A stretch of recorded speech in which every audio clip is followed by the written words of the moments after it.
这拉到了怎么呢？把这个结果跟人民不干有这个地步，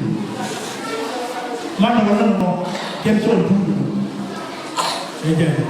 跟做了主。ทุกคนก็เป็นกิจกรรมไม่เยอะกว่าอะไรเยอะแต่ว่ามันไม่ใหญ่อย่างทุกเรามันเราถูกชอบกันหมดไว้ในนี้ทุกคนกันไม่ได้ชอบอะไรเยอะเราพูดถึงเรื่องอะไรเราเยอะๆเยอะๆไว้แต่ว่าจำไม่ถึงไม่ยากเท่าไหร่ถือว่ารู้เพื่อนแล้วว่าแต่ไม่ยอมว่าทำมันถูกต้องอยู่ว่าก็มาว่าตรงนี้อะไรเนี่ยเยอะๆก็ชื่อนั้นมันเราไม่เชื่อหรอกแต่ไม่ได้ว่าถึงที่ไม่ได้ไว้ก็ยานทุกที่จะเดินยานแทนจะพิจารณาดูไม่ต้องเชื่อมันแล้วที่ยังว่าเลยว่าที่คนที่บ้านที่ไม่ได้ย้ายเราเราดูได้ว่าไม่ยินดีเลยกันเลยไม่ยินดีมาแล้วเนี่ยไอ้รู้ว่าอย่างทุ่งเป็นทุ่งป่าช้าไปถึงเด็ก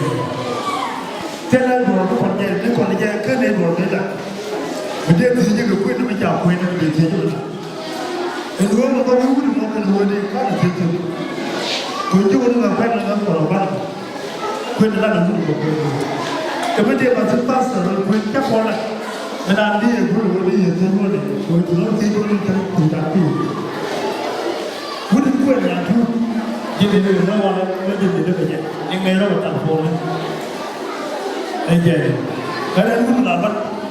ไอ้เจ้าคุณยังคือรับเคยการย้ายคุณรับเรื่องหรอดีมันไปในกระตั้งโฟนเคยไม่รู้ไม่ได้รู้หรอกไอ้เจ้าแล้วก็จะว่าอะไรเจ้าคุณอย่างทุกอย่างเขาเป็นจังบักเก็ตที่ย้อนไปจากนั้นก็เดี๋ยวจะกันนั่นเองกล่าวกันก็ต้องรู้ของเกี่ยนอย่างนั้นก็มีเกี่ยนงานเกี่ยนจะต้องเกี่ยนอยู่เพื่อนอย่างทุกคนเพื่อนก็เกี่ยนไม่ได้จริงคนไปจะกันคนเกี่ยนอย่างคนไปอย่างวันเกี่ยนไปเกี่ยนไม่ได้รู้อยู่เกี่ยนที่ดีเราถึงขณะที่เรารู้ได้หลายเกี่ยนเนี่ยไอ้เกี่ยนนั่นเองก็ที่ไหนอยู่ไหมนี่ไม่รู้ว่าจะพูดก็จะต้องเรียนรู้ที่ที่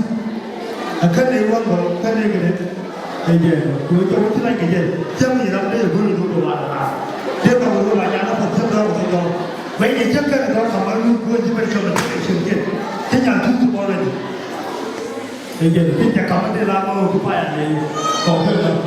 ที่อย่างทุกเจ้าก็ว่าผมเราที่มีชีวิตเดียวกันก็ได้ละได้ตัวเดียวไอ้เจ้าเดี๋ยวเราอย่างทุกเจ้าทุกคนจะเจ้าอย่างทุกจะอะไรเราเราทุกทุกนั่นแหละอย่างทุกเราเราต้องรู้เลยไอ้เจ้าคุณจะมาจะได้อะไรคุณจะไอ้เจ้าคุณก็รู้ว่าคุณแก่ตัวคุณโม่จะได้เจ้าถ้าไม่จะบอกว่าคุณโม่ยังไม่ถูกเลยคุณโม่กันเหรอthế thì các bạn còn gì mua bà là chân mình chưa chúng ta mà có người qua đi anh gì bạn này cái gì thì các bạn quên nhà thu gì ở cái tiền cái đó rồi đây cho còn là gì anh gì vậy là cái này anh gì cái cha thằng này chân qua mình thân mình nhu lượng quá rồi mình thì cho quên quá thì thêm mình cái đấy nhu lượng mà quên chung thì chết mình nhu nó là cái gì anh gì rồi cái đó gì bây giờ là tôi có những quyết nhà thu là cái gì vào là cái gì đây sẽ cho vào đó bây giờ là tôi những quyết thu là cái là theo một cái thứ chào quyết cái chuyện của có bây giờ quyết nhà thu có là nó vào đây để cầm nhà thu sẽ không thể là cái tôi bây giờ các cái thứ vào đây nó đây sẽ không thể cái gì Hallelujah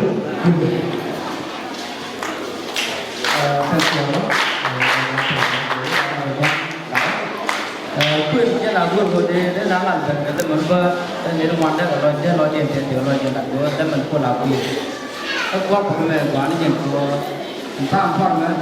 nếu có gì có học bộ quan là bên kiểu cứu cái đâu có quan ăn trả làm này bạn đối chẳng có một cái gì cũng vào trả làm theo vậy là cái này cái hiện là diễn thêm rõ là nó ban này có cứu đôi cho nó được diễn vấn đề thế này là bao tất nhiên giáo dục